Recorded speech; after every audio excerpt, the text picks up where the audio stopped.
사실 골로새서 말씀은 에베소, 빌립보, 골로새서에 비해서 별로 재미없어하는 말씀이었거든요.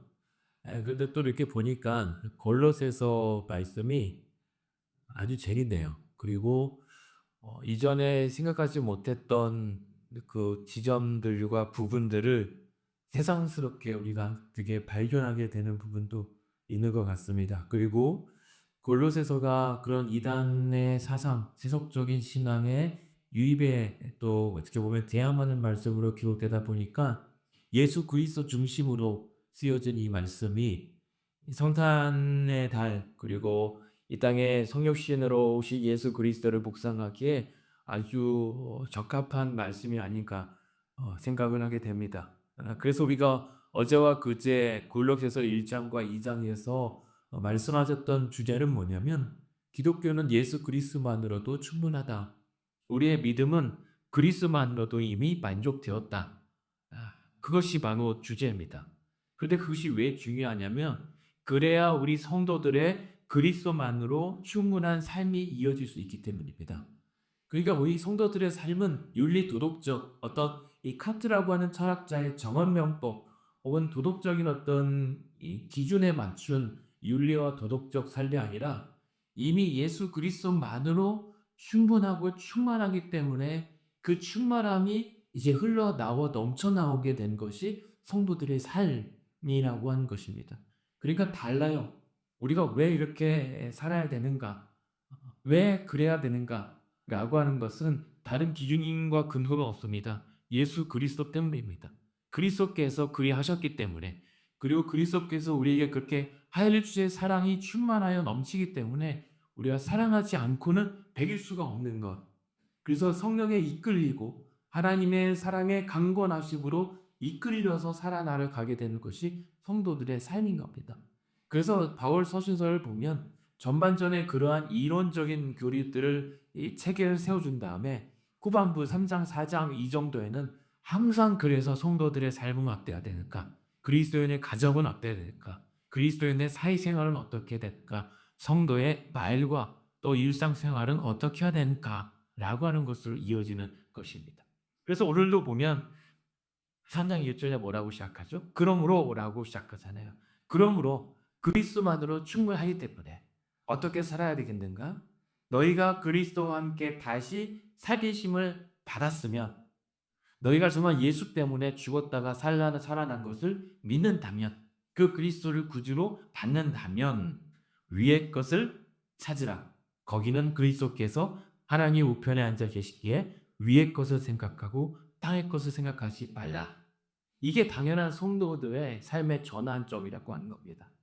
근데 위의 것을 찾으라고 했을 때 왜 위의 것이죠? 하필이면 옆에 것도 있던데 그 위에 누가 계십니까? 1절에 중반에 가면 거기에는 그리스도께서 하나님 우편에 앉아 계시기 때문에 예수 그리스도를 바라보라는 겁니다. 위의 것을 찾으라고 하는 것은 위에 엉뚱한 것이 아니라 위에 계신 예수 그리스도의 보좌를 바라보라. 그래서 위의 것을 생각하라고 하는 것은 다름 아닌 예수 그리스도의 것을 생각하는 겁니다. 예수 그리스도의 것을 추구하고 갈망하고 찾으라. 그리고 따르라는 것입니다. 그 대신 위의 것을 생각하고 바라봤을 때 같이 양립이 불가능한 것은 땅의 것. 그래서 2절간에 보면 땅의 것을 생각하지 말라. 오히려 땅의 것을 5절에 보면 그러므로 땅에 있는 지체를 죽여야 한다라고 얘기합니다. 그러니까 우리가 그리스도를 바라본다고 했을 때 위에 있는 것을 생각하고 추구한다고 했을 때 땅의 것을 함께 끌고 갈 수가 없는 겁니다.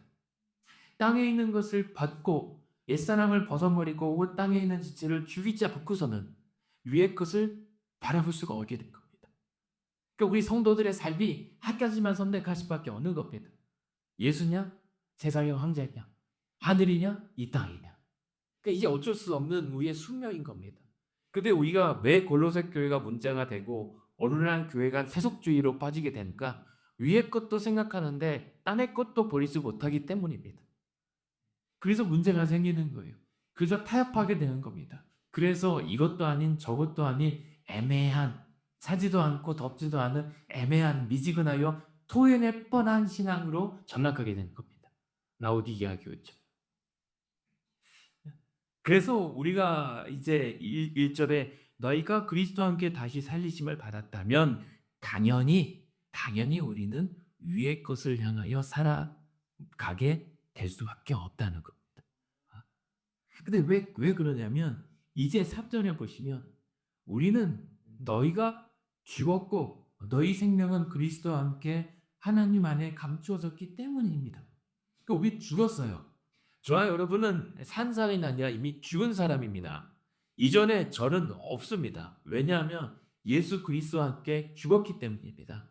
그런데 예수 그리스도와 함께 다시 살아났다면 이제 내 생명은 나에게 있지 않고 하나님께서 3절 후반에 보면 너희 생명은 그리스도와 함께 하나님 안에 감추어졌기 때문에 이제 내 생명은 나에게 있지 않고 그리스도께 있는 겁니다. 하나님께 내 죽고 사는 것이 달려있기 때문에 살려면 지금 죽은 내 시체의 육신을 볼 게 아니라 위에 계신 내 생명을 담보하고 계시고 지금 지키고 계시는 예수 그리스도를 바라볼 수밖에 없을 겁니다. 그게 살아있다면 당연한 반응일 겁니다. 아니 살아있으면 산자의 생명을 하게 된 거잖아요. 얼마나 멋집니까? 우리 안에 생명이 있는 것이 아니라 우리 생명이 그리스도 함께 하나님 안에 감추어졌다. 이 말은 뭡니까? 우리의 생명은 예수께 있다. 그래서 우리의 구원은 우리의 생명이 예수께 있기 때문에 우리의 구원은 안전하다는 겁니다. 가장 안전한 근거에 우리의 생명을 맡겨놨기 때문에 그리스도 예수 안에서 하나님의 사랑으로부터 우리 끌어낼 자가 없기 때문에 이 구원을 박탈당할 수가 없기 때문에 우리의 구원은 예수 그리스도로 충분하다. 그래서 우리는 오늘도 살았다면 위의 것을 바라볼 수밖에 없는 겁니다. 내 심장이 뛰고 있는 것. 예수 그리스도의 심장으로 생각하고 그를 사랑하고 이 땅을 바라볼 수밖에 없게 된 자들이 저와 여러분인 겁니다. 그것을 우리는 성도라고 얘기를 하는 겁니다. 그러니까 성도라고 하는 이 직분은요. 감히 누구도 사람이 줄 수도 없는 오직 그리스도만 우리에게 부여할 수 있는 직분인 겁니다. 근데 성도하면 왠지 없어 보여서 막 그러는데 성도라고 하는 이 타이틀이 우리에게는 얼마나 귀중한 생명의 이 명함 같은 겁니다. 그리스도인, 성도, 믿는 자. 얼마나 멋집니까? 우리 하나님 얼마나 우리 몸이 졌으면 그래서 우리의 다시 부활한 생명을 우리에게 다시 맡기지 않고 그리스도 안에 맡기셨으니까 하나님의 지혜입니다. 그래서 예수가 하나님의 지혜인 겁니다. 그래서 하나님 예수가 우리의 구원이신 거죠. 그리고 4절에 보면 그 우리의 생명이신 그리스도께서 나타나실 때에 너희도 그와 함께 영광 중에 나타날 것이다. 이제 완전한 이 생명의 부활이 그리스도께서 영광 중에 있다게 다시 오시고 우리가 온전한 육체의 부활을 이룰 때 그 그리스도의 생명이 온전하고 완전하게 이제 우리에게 살아 숨쉬게 되는 겁니다.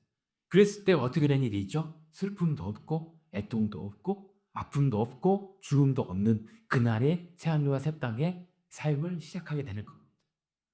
그래서 우리가 안 아픈 거예요. 그날에.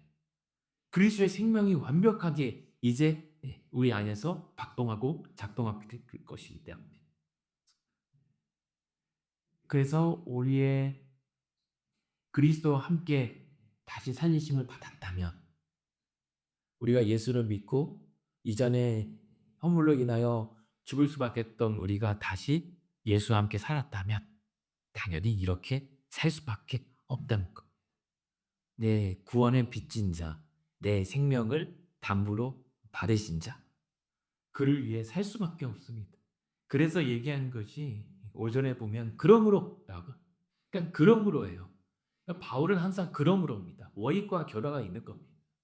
이렇게 했기 때문에 당연히 뭐라고 얘기합니까? 땅에 있는 지체를 죽이라. 라고. 땅에 있는 지체는 땅의 것. 그리고 우리가 흔히 말하는 그 옛사람. 구절에 보면 옛사람과 그 행위를 벗어버리고라고 하는 옛사람일 것입니다. 옛사람이 뭡니까? 지금 내가 다시 예수와 함께 살기 이전에 죽었던 아니 죽기 전의 상태로 걸어가는 겁니다. 그게 뭡니까? 음란, 부정, 사욕, 악한, 정욕, 탐심입니다. 탐심. 탐심은 우상숭배라고 얘기해서 하나님보다 더 간절히 사모하는 것들 다 우상입니다. 예수보다 더 귀중하게 여기는 것들, 내 생각들 다 우상입니다. 우리는 우상 숭배자로 살아가는 자들이다. 우리다.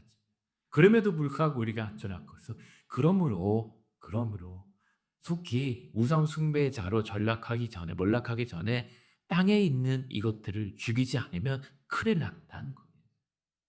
우리가 교회 다니면서 얼마나 많은 우상을 섬깁니까? 얼마나 우리가 성도로서 살아간다고 하는데 이 땅에서 나의 우상들이 얼마나 많습니까? 구약의 우상 숭배하는 이스라엘 백성들만 금송아지 만든 자들만 비판할 게 아니라 우리도 얼마나 많은 우상들을 주머니 안에 또 내 생각 안에 집 안에 모셔두고 있는지 모릅니다. 땅에 있는 것들을 죽이라. 왜냐하면 또 8절에 보면 이러한 땅에 있는 것들이 무엇이니까 너희가 이 모든 것을 벗어버리라. 분항, 노욕, 악의, 비방, 부끄러운 말, 그리고 서로 거짓말하는 거, 그 다 땅의 것들입니다. 성도들이 특별히 이 8절 보면에 입에 부끄러운 말, 이렇게 욕하지 말고 고운말 쓰라 이런 비덤이 아니라 성도가 차마 담아서는 안 될 그런 저속한 말들, 부끄러운 말들, 부끄럽지 않게 그냥 내뱉는 것들, 그 땅의 것이다. 그러면서 구절에 너희가 서로 거짓말하는 거, 이게 바로 땅에 있는 것들인데 놀랍게도 교회 안에 이 땅에 있는 것들이 많이 있습니다. 사실 교회라고 한다면 그러한 위의 것만 생각하는 성도들의 모임인데 위에 있는 것이 별로 없고요. 땅에 있는 것들이 교회 안에 많단 말입니다. 성도들 사이에서. 그러지 말라. 왜 지금 이 바울이 얘기하냐면 11절에 보면 거기에는 헬라인이나 유대인이나 한라파나 부할레파나 야만이나 스구디아인 뭐 스키타이 이때 당시의 시대의 사람일 때 종이나 자유인이나 차별이 있을 수 없다. 무슨 말입니까? 이 골로새 교회 안에 다 자기들끼리 다 구원받은 사람들끼리 차별이 있다는 겁니다. 서로 불연하고 있다는 겁니다. 그러지 말라. 왜 서로 거짓하고 서로 부끄러움만 하고 서로 가지려고 탐심을 부리면서 이 성도들끼리 우상 숭배하고 서로 싸우고 분열하고 다투느냐? 그러지 말라. 그것은 옛사람의 행인 것이다. 라고 얘기하는 겁니다. 그래서 구전에 옛사람과 그 행위를 벗어버리라. 왜냐하면 그것들은 6절에 보십시오. 하나님의 진노받기는 없다. 하나님의 사랑을 받아야 될 교회가 하나님의 진노의 대상으로 전락해 보인 것은 하나님 탓이 아니라 우리가 옛사람의 것을 벗지 못하고 교회에 있고 들어오기 때문인 겁니다. 그래 8절에 보시면 너희 입에 부끄러운 말이라고 하는 것은 그 모든 그 옛사람의 것을 들쳐 있고 신앙생활 한다는 것은 부끄러운 일입니다. 그래 이 부끄러움을 모르는 게 더 부끄러운 겁니다. 이게 성도들의 모습이었던 겁니다. 그러니까 그 수치를 벗으라. 땅의 것을 생각하지 말라. 그거는 죽어야 되는 겁니다. 너무 쉽게 생각하면 위의 것도 생각하고 시간 조금 나면 땅의 것도 생각하는데 그게 아니라 하나하나 죽지 않으면 안 되는. 그래서 갈라디아서에서도 뭐라고 얘기하죠? 우리가 육체의 소욕을 따를 것인가 성령을 따를 것인가에 대한 이 대조적인 구문에서 육체와 성령이 같이 갈 수가 없습니다. 육체의 소욕이 죽어야 성령의 열매가 맺혀지는 겁니다. 성령의 열매가 중간 농도에 머물고 육체의 소욕도 중간 정도 서로 타협점을 찾을 수가 없는 겁니다. 성령이 올라갈 때 육체는 죽는 거고 육체가 죽지 않고 올라갈 때 성령은 죽는 겁니다. 성령은 소멸하는 겁니다. 위의 것도 마찬가지예요. 위의 것을 생각할 때 아래 것이 죽는 겁니다. 그러나 우리가 땅의 것을 죽지 못하고 둘째 볼 때는 위의 것은 안 보이는 겁니다. 이제 양립할 수가 없는 겁니다. 근데 우리는 자꾸만 그 타협점, 우리의 사정도, 우리의 생각도, 우리의 어떤 그 이유도 변명도 용납하기 위해선 탓할 수밖에 없습니다. 그 위의 것도 아닌 땅의 것도 아닌 그래서 중간지대가 나타났죠 항상. 그럼 이 연옥 같은 거죠 사실. 그러나 우리는 그래서 10절에 보면 바울이 얘기하는 게 아니다. 우리는 그 옛사람의 옷들을 다 벗어 던져버린 옷이다. 왜 그걸 이제 유행 지나고 이제 입지 못할 옷을 너의 옷 사이즈도 안 맞는 옷을 왜 입냐라고 그러는 겁니다. 옷에 비유하는 겁니다. 대신 너희가 오늘 입을 옷은 뭡니까? 10절에 보면 이미 새 사람을 입었다라고 하는 겁니다. 여기서 잘 보셔야 돼요. 새 사람을 입으라라고 하는 게 아니라 새 사람을 입었다는 겁니다. 이미 들추어 입은 옷 위에 왜 옛사람의 옷을 또 두르냐는 거예요. 어리석잖아요, 그렇게. 왜 그리스도로 옷을 입었으면서 왜 그 위에 또 다른 옷을 입으려고 하느냐, 이겁니다. 그 털어내고 새 사람의 그 입은 옷만을 가지고 충분하다. 왜 예수 그리스도만 붙잡지 않고 왜 이것도 저것도 잡고만 새로운 슈퍼 예수를 만들었냐, 이거예요. 우리 교회 다니면서 정말 위험한 유성이 예수가 아니라 다른 예수를 만들어내는 거잖아요. 내가 믿는 예수님이 고려새 교회가 은혜의 말씀 복음의 진리를 받아서 들은 대로 받은 대로 믿으면 되는데 거기다가 꼭 뭘 붙인단 말입니다. 이것도 해야 되고 저것도 해야 되고 그러지 말고 필요 없는 옷 다 벗어던지고 이미 입혀주신 그리스도의 새 사람을 그냥 입고만 있어도 된다는 겁니다. 그 새 사람을 입었다는 게 뭡니까? 10절 중반을 보면 그 새 사람의 옷은 자기를 창조하신 이의 형상을 입는 겁니다. 창조하신 이의 형상이 뭡니까? 하나님의 형상. 그것이 우리가 입은 옷이다라고 하는 겁니다. 그 하나님의 형상을 다른 옛사람의 것으로 더럽히지 말라. 하나님의 영광을 가리지 말라. 하나님의 영광을 더럽히지 말라는 거. 그게 새 사람의 그 옷을 그대로 입는 것입니다. 그래서 10절 후반에 보면 만약에 우리가 새 사람을 입었을 때에 그 드러나는 변화가 뭐냐면 10절 후반에 보면 그래서 그 하나님의 형상을 따라 지식에까지 우리가 새롭게 하심을 입은 자. 그러니까 새 사람의 옷을 그리스도로 옷 입고 하나님의 형상을 회복한 자의 변화는 뭐냐면 지식에까지 새롭게 하심을 받은 자입니다. 지식이 뭡니까? 완전한 우리의 인식과 행동 체계가 완전히 달라진 겁니다.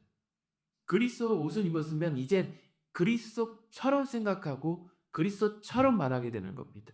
그리스도처럼 살게 되는 것이 새 사람의 옷을 입은 겁니다. 그냥 불렀다고 해서 끝나는 것이 아니라 그 옷에 맞는 품격이 나타나는 겁니다. 그게 성도의 삶이라는 겁니다. 성도의 가정과 세상에서의 삶의 변화가 바로 옷 입은 자의 새 사람의 그 품격과 삶이 나타나는 겁니다. 이것은 윤리 도덕이 아니라 나로 그렇게 규정하셨고 나로 그렇게 살게 하셨기 때문에 그렇게 될 수밖에 없는 겁니다. 그래서 우리가 교회 다니고 예수 믿으면 변할 수밖에 없어요. 바뀌지 않으면 그것은 안 믿는 거거나 물론 때가 있겠지만 아직은 뭔가 결함이 있는 겁니다. 물론 속도나 차이가 있겠죠. 이 뒤에 이 4장 후반에 보면 금요일 저녁에 보게 되겠지만 여러 골로새 교회 성도들이 막 예전에는 그 벌임 받았던 사람, 망하던 사람이 바울의 정말 충성스러운 동역자가 됐고요. 어떤 사람은 대망 같은 사람은 열심히 했다가 결국 세상을 사랑해서 떠나는 사람도 지금 있어요. 같이 있어요. 변합니다. 그러나 분명한 것은 우리가 새 사람의 옷을 입었으면 반드시 어떤 식으로든 변화의 조짐 혹은 변화의 결과가 있다는 사실입니다. 구원 얻을 자의 당연한 귀결입니다. 그렇기 때문에 12절에 보면 뭐라고 얘기하냐면 그러므로 너희는 하나님이 택하사 거룩하고 사랑받는 자처럼 살라는 것. 하나님이 택하신 자들이고 너희가 그러므로 택하신 자들로서 거룩하고 사랑받는 자처럼 그리스도의 사랑을 입은 자처럼 그렇게 살아야 된다. 그렇다면 우리가 그리스도로 옷을 입고 하나님의 사랑을 경험한 자들, 하나님의 택함 받은 자들의 삶은 무엇으로 드러납니까? 그 옷은 무엇으로 지어요? 바로 12절 긍휼, 자비, 겸손, 온유, 오래 참음을 옷 입으라. 그게 우리가 입는 옷의 재료입니다. 그리고 13절을 보면 누가 누구에게 불만이 있거든 서로 용납하여 용서하는 것, 그게 그리스도 옷 입은 자의 품격과 품위입니다. 누가 불만이 있으면 이해하는 겁니다.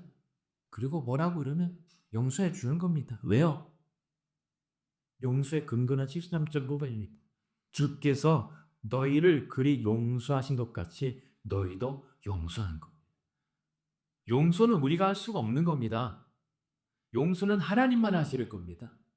근데 우리가 어떻게 뭐라고 누가 누굴 용서한다면 됩니까? 그런데 그 용서는 내가 그렇게 용서받았기 때문에 그렇게 하게 되는 겁니다. 사람도 마찬가지고 용서도 마찬가지고 다 하나님의 것을 가지고 우리가 해나는 겁니다. 그게 그리스도 옷을 입은 자로 그리스도인 행세하는 겁니다. 그냥 예수님이 아유 뭐 좋으신 분입니다라고 제3자 객체가 되는 게 아니라 그분과 내가 일체가 되는 거, 연합이 되는 게 그리스도인인 거예요. 그리스도로 옷을 입는다라고 하는 것은 그리스도처럼 말하고 행동하고 생각하라는 겁니다. 예수님처럼 살라는 겁니다. 네. 그냥 예수님과 내가 따로 별개의 존재가 아닌 겁니다. 예수님처럼 우리가 생각하고 산다고 했을 때 무엇입니까? 우리가 예수님처럼 그렇게 하지 않으면 안 되는 겁니다. 예수님 때문인 거예요. 여러분 억울하시죠? 교회 다니는데 이것도 해야 저것도 해야 이거를 하지 말고 저거는 또 해야 된다. 다 예수님 탓이에요. 예수님 탓이라고. 나중에 천국 가셔서 예수님 왜 그러셨습니까? 원망하시려고 하든 거기다가 하시면 됐대. 근데 원망할 게 아니라 그렇게 살다 보니 이제 그 옷에 내가 맞춰지는 거잖아요. 그게 완전한 기쁨이고 완전한 그 만족이 그 그리스도의 옷에 있었다는 사실을 깨닫곤 다른 옷을 못 입어요. 이제. 그냥 왜 갔습니까? 불편하다가 이제 그 옷이 예수가 가장 편안한 옷이에요. 그렇게 되면 14절에 보면 어떻게 됩니까? 그래서 아니 13절에 보면 용서하신 것 같이 너희도 용서하라. 그래서 이 골로새 교회에 어떠한 대표적 사례가 있습니까? 바로 빌레몬서가 그러한 사례가 되는 겁니다. 이 교회 골로새 교회의 성도였던 이 빌레몬의 종 오네시모가 있었는데 이 오네시모가 큰 죄를 지어서 이제 바울과 함께 갇혔는데 이 오네시모가 예수를 만납니다. 복음을 듣고 회심해서 이 오네시모를 빌레몬에게 보내면서 그를 용서해 주다. 나의 사랑하는 동역자다. 우리 함께 복음을 위하여 우리 함께 쓰임 받자라고 보냈던 편지가 골로새 교회 보낸 편지가 빌레몬서입니다. 그래서 그 빌레몬서를 보면 우리가 내일 아침에 보게 됐대요. 빌레몬서는 그러한 이 사랑과 용서의 교회 공동체 이상적인 모습을 보여주는 거예요. 그래서 그게 실존이 되는 겁니다. 그러면서 결국 14절에 보면 뭐라고 얘기하냐면 저는 골로새서 말씀에 가장 이 구절 좋았대요. 이 모든 것 위에 사랑을 더하라. 이는 온전한 힘에는 띠니라. 8억 점점이라고 하죠. 어떤 주께 유명한 화가가 영 그림을 그렸는데 다 만만하게 그렸는데 뭔가 없어요. 근데 이 용의 눈에 점을 딱 하나 찍었더니 용이 살아서 하늘로 올라갔다고 하는 그 활용 적정. 우리가 아무리 겸손하고 아무리 오래 참고 온유해도 그 모든 것에 생명력이 나타나려면 거기에 사랑을 찍어내요. 사랑으로 그 모든 것을 더해냈을 때 그 모든 그리스도의 옷의 생명력이 작동하게 되는 거죠. 그리스도의 사랑. 그래서 결국에는 이 하나님의 택하사 거룩하고 사랑받는 자처럼 한다라고 하는 것은 모든 것을 사랑받는 자처럼 하는 것이고 모든 것 위에 사랑을 더하는 것이고 그리고 세 번째는 모든 것을 그리스도로 하는 겁니다. 그게 뭐냐면 15절에 보면 그리스도의 평강이 너희 마음을 주장하게 하고 16절에 보면 그리스도의 말씀이 너희 속에 풍성히 거하게 하고 17절에 보면 무엇을 하든지 말이나 일이나 다 주 예수의 이름으로 감사하는 거. 다 예수밖에 없고. 그래서 자꾸만 예수만 한다고 지겨워할 게 아니라 그밖에 없습니다. 예수밖에 없습니다. 그 예수가 전부이고 예수가 그 모든 만무입니다. 만유 위에 계시고 11절 후반에 보면 오직 그리스도는 만유이시고 만유 안에 계시다. 모든 만물과 이 땅의 것을 얘기하려면 예수 그리스도를 통하지 않고서는 설명이 안 되기 때문에 예수 그리스도밖에 없습니다. 그러나 예수 그리스도가 전부입니다. 이걸 어떻게 다른 이유로 설명한단 말이에요? 그렇기 때문에 그리스도의 평강이 우리의 마음을 주장하는 것은 구원받은 자들끼리 싸우지 말고 그 가까스로 산 자들의 그 평강으로 온전한 겸손한 한 몸을 이루라. 16절에 보면 그리스도의 말씀이 너희 속에 풍성히 거하라. 뭡니까? 말씀의 풍성히 거하게 되면 모든 지혜와 권면과 시와 찬송과 신령한 노래를 부르며 하나님께 감사할 수밖에 없다. 예배하는 겁니다. 예배는 감사로 드리는 겁니다. 그리스도 17절에 보면 무엇을 하든지 말이나 일이나 다 주 예수의 이름으로 하라. 예수의 이름으로 그를 힘입어 하나님 아버지께 감사하라. 우리 스스로 감사 못합니다. 예수 때문에 예수의 이름으로 감사할 수가 있는 겁니다. 골로새서는 그래서 예수만 계속 얘기합니다. 근데 예수 때문에 모든 것이 가능해져. 성도와 신앙의 삶의 그의 모습을 얘기하는 거. 골로새서 너무 재밌습니다. 에베소, 빌립보, 골로새 중에 제일 제가 별로 그냥 그랬던 게 그 이단 또 얘기 나오고 이러니까 그랬던데 올해처럼 골로새서가 이렇게 짓는 게 너무 은혜입니다. 그러면서 우리가 18절부터 25절까지 그러한 자들의 가정, 남편, 부모와 자녀 얘기들이 에베소서 말씀처럼 여기서 똑같이 권면이 될 겁니다. 주의 가족. 대신 그러면서 4장 2절에 보면 그러므로 마지막으로 바울이 얘기하는 게 뭡니까? 지금 골로새서는 기도할 때마다 너희를 향하여 믿음, 사랑, 소망이 있는 것을 감사하고 너희를 위하여 하나님 많은 것에 잘하기를 기도한다라고 했다. 기도로 시작했다가 마지막에 기도로 또 끝나요. 4장 2절에 보면 그러면서 기도를 계속하고 기도에 감사함으로 깨어 있으라. 또한 우리를 위하여 기도하라. 여러분의 아침이 그러한 기도로 시작해서 기도로 맞춰지는 하루 이것입니다. 근데 기도할 때 어떻게 해요? 계속하래요. 쉬지 말고 기도하래요. 계속 기도하는 것은 그러면 아무것도 하지 말고 기도만 하는 게 아니라 바울이 했던 것처럼 정해진 시간을 정해놓고 기도하는 겁니다. 대신 계속 지속적으로 하는 겁니다. 기도하기 어떻게 합니까? 기도에 감사함으로 하는 겁니다. 감사로 하는 겁니다. 예수 그리스도의 이름으로 하는 것은 그 모든 감사함이 전제되어 있는 겁니다. 하나님께 신령한 노래와 시와 찬양으로 감사하며 올려드리는 게 기도입니다. 그리고 세 번째 기도할 때 어떻게 해요? 깨어 기도하는 겁니다. 깨어 기도하는 것은 왜 깨어야 돼요? 예수께서 죽기 전에 그 베드로 잠들어 있는 제자들에게 뭐라고 계속 흔들어서 얘기합니까? 깨어 있으라. 시험에 들지 않게 깨어 기도하라라고 얘기합니다. 기도할 때 왜 기도해야 되냐면 시험 들지 않기 위해서 기도해야 돼요. 여러분 왜 시험을 줍니까? 물론 기도하다라도 시험 줄 때도 있어요. 이상하게. 근데 그럼에도 불구하고 기도하다 걸린 시험은 기도로 해결해 주신 겁니다. 근데 대부분의 우리 성도들의 시험은 기도 안 하고 해서 시험 받는 겁니다. 스스로의 옛사람의 정욕과 탐식 때문에 그런 비방과 부끄러운 거짓 때문에 스스로 시험에 빠지는 겁니다. 기도하면 하나님께서 성령께서 나의 생각과 말을 정돈시켜주고 순화시켜주기 때문에 시험에 덜 확률이 별로 낮아집니다. 믿음이 약해서 제가 없어진다라고 말을 못하다. 그러니까 우리도 여러분 이 아침에 새벽 예배 저는 제일 재밌어요. 제일 재밌다고 하면 안 돼요. 제일 신나는 게 기도하되 계속하고 감사함으로 깨어할 수 있는 이 시간이 새벽 예배 시간. 그래서 여러분들 낮에 오신 분들보다 더 2배 생을 축복받지. 그러면서 이 골로새서가 맞춰지면서 그렇게 얘기합니다. 바울이 기도를 요청하죠. 그리고 나를 위해서 기도할 때 어떤 것을 위해서 기도합니까? 사장 3절에 보면 전도할 문을 열어서 그리스도의 그 비밀, 하나님의 비밀이신 그리스도를 여기서도 전하게 나를 위하여 기도해 주라.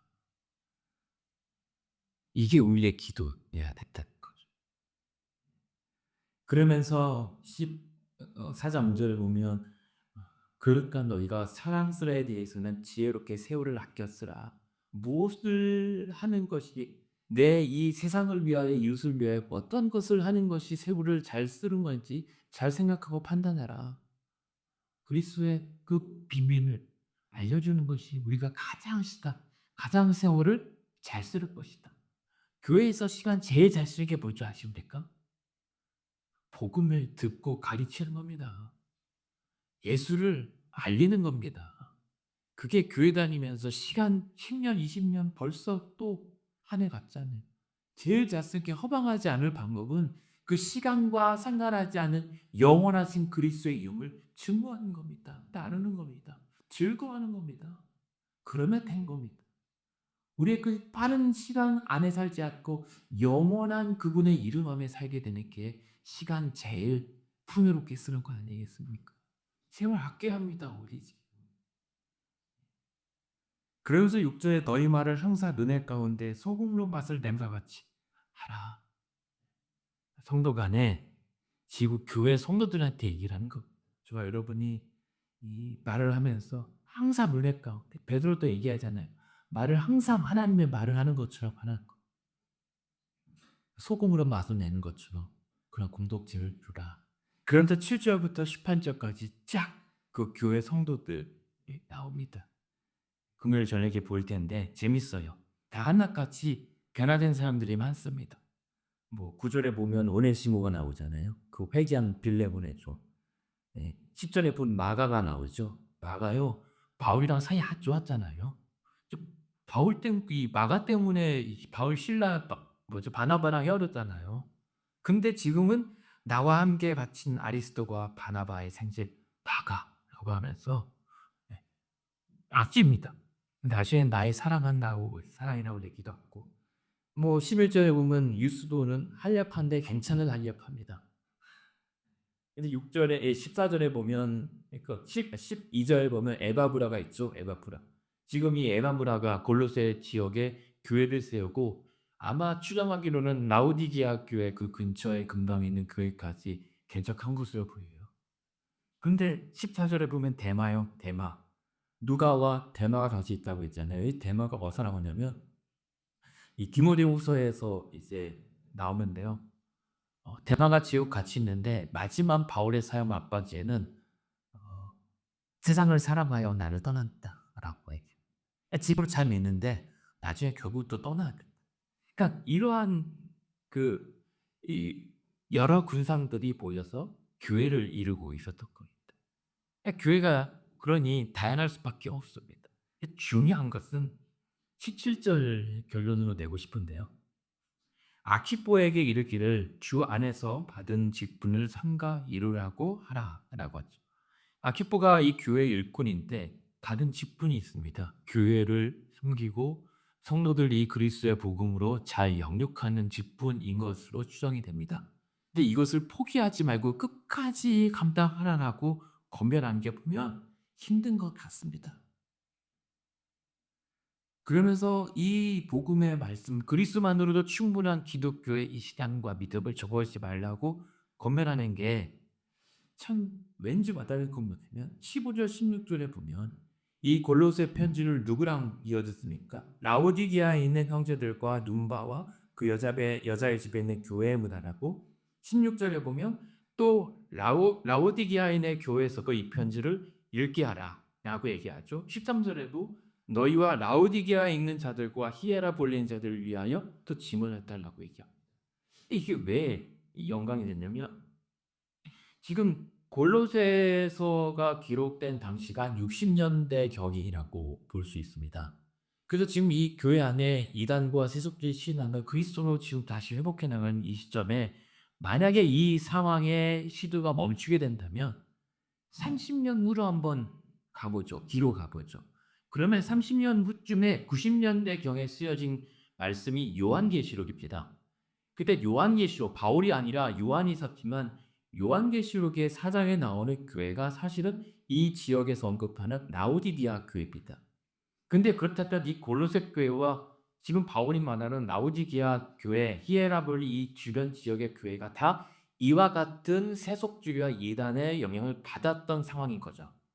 그래서 그리스도만으로 충분하지 못한 신앙들이 지금 이어지고 있을 때 이것을 방치하면, 만약에 아키포가 이것을 직분을 감당하지 못한다면 30년 후에 어떤 교회가 되겠는가 상정을 해보면 바로 요한계시록 4장에 나오면 라오디게아 교회가 될 수도 있겠다라는 생각인 겁니다. 그런데 이 라오디게아 교회가 어떠한 하나님의 평가를 받습니까? 너희는 차지도 않고 뜨겁지도 않다.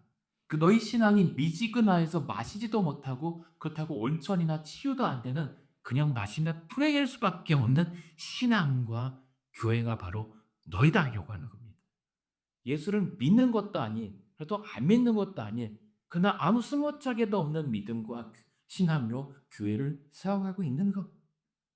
그래서 이 라오디게아 지역이 아주 눈양으로도 되게 유명하고 부유한 이 지역이지만 성도들은 너희가 부자고 우리는 부유하고 우리는 부족한 것이 없다라고 생각하고 있습니다. 하지만 하나님 보시기에는 그들은 너희는 부자라고 너희는 가난하다. 너희가 그 특산물인 눈약으로 돈을 많이 번다고 너희들은 그러나 너희의 눈먼 눈은 고치지 못한다. 너희가 부족한 것이 없다고 너희가 벌거벗은 수치를 알지 못한다. 라고 하나님께서 이 교회를 책망한 겁니다. 그래서 열심을 내어 회개하다. 이게 라오디키아의 교회의 모습이었단 말입니다. 만약 이 30년 전에 이 골로새서의 말씀대로 교회가 세워졌다면 30년 후에도 그리스도만으로도 충분한 책망이 아니라 칭찬받는 교회가 되어야 되지 않겠습니까? 그것이 어쩌면 저와 여러분 우리가 세워나가는 이 땅의 교회들의 현 기소일 수도 있습니다. 저는 그리스도만으로 세워진 이 교회가 어느새 다른 것으로 수술 올린 교회가 부여하고 부정할 것이 없다고 생각할지 모르나 주님 눈에는 우리가 이미 가난하고 눈먼 자들이고 벌거벗은 자들에 불과하다면 우리 교회의 모습이 얼마나 비참할 것인가. 그래서 오늘도 저와 여러분에게 교회들에게 하시는 말씀이 뭘까? 열심을 내어 회개하라. 회개한다는 말은 뭡니까? 그리스도로도 만족하라. 충분하다. 그래서 그 라우디게아 교회에 되어진 대안이 무엇입니까? 회개가 무엇입니까? 볼지어다 문 밖에서 내가 두드리노니 누구든지 내 음성 듣고 문을 열면 내가 그에게로 들어가 그와 더불어 먹고 그도 나와 더불어 먹게 될 것이다. 다시 하자. 다시 나와 함께 하자. 그러면서 그로 말미암아 이기는 자에게는 내 보좌에 그를 함께 앉히겠다라는 것이 그 교회를 향한 회복의 약속인 겁니다. 오늘 산상 일정은 우리가 왜 위에를 생각하고 바라봐야 되는가? 그 위에 예수 그리스도께서 하나님 우편에 앉아 계시기 때문에 우리도 그 그리스도만으로 충분한 믿음과 신앙과 교회가 회복이 된다면 우리도 장차 영광 중에 그리스도께서 나타나실 그때에 그리스도와 함께 그 보좌에 앉게 될 것이니까. 그게 우리 교회의 이 땅에서의 승리인 거죠.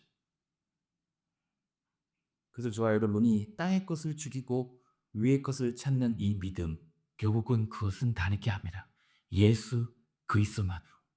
나의 믿음의 시작이 그리스도고 마침도 예수 그리스도가 되는 이 신앙이 이 성탄의 달, 특별히 우리에게 절실하게 요청하고 명령하는 신앙입니다. 그래서 이 땅에 오신 예수 그리스도의 오늘도 교회와 저와 여러분의 믿음을 계속 두드리고 계심에 우리가 마음을 문을 열고 다시 예수 그리고 오직 예수 소문난 교회와 신앙 되기를 우리 예수님의 이름으로 축원합니다.